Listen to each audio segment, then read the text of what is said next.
Hello అందరికీ నమస్తే, welcome back to అత్తమ్మ రుచులు. మన అత్తమ్మ రుచులు పికిల్స్లో గోంగూర పచ్చడి మనకి ఆర్డర్ వస్తే ఎలా షిప్ చేస్తాం అనేది నేను ఈ వీడియోలో చూపిస్తానండి. సో ముందుగా అయితే నేను గోంగూర పచ్చడిని సపరేట్గా తాలింపు వేస్తాను. ముందే తాలింపు వేసింది నా దగ్గర పెట్టుకోనండి.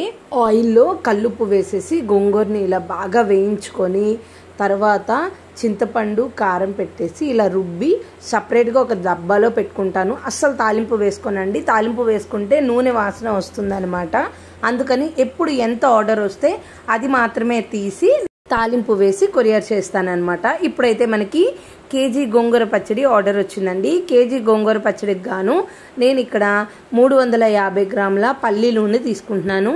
నూనె బాగా హీట్ అవ్వగానే ఇందులోకి ఆవాలు, జీలకర్ర, పచ్చిశనగపప్పు, మినప్పప్పు, ఎండుమిరపకాయలు, అలాగే కరివేపాకు వేసుకుంటున్నాను. మనకి స్పెసిఫిక్గా ఈ ఆర్డర్లో కస్టమర్ ఏం మెన్షన్ చేశారంటే వెల్లుల్లిపాయలు ఎక్కువ వేయాలి, అలానే ఇంగువ ఫ్లేవర్ ఎక్కువ తగలాలి అని. మనం వాళ్ళ టేస్ట్కి తగ్గట్టే వెల్లుల్లిపాయలు అలాగే ఇంగువ కూడా ఎక్కువ వేసామన్నమాట.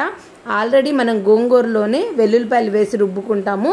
తాలింపులో ఎక్స్ట్రా వేస్తున్నానండి. ఫ్లేవర్ చాలా బాగుంటుందన్నమాట.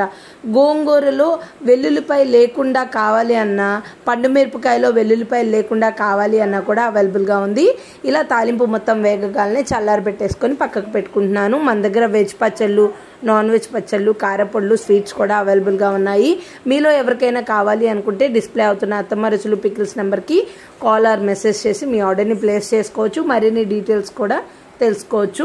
ఇలా తాలింపు లైట్గా చల్లారిన తర్వాత ఇందులోకి నేను గోంగూర పచ్చడి వేసేసుకుంటున్నాను.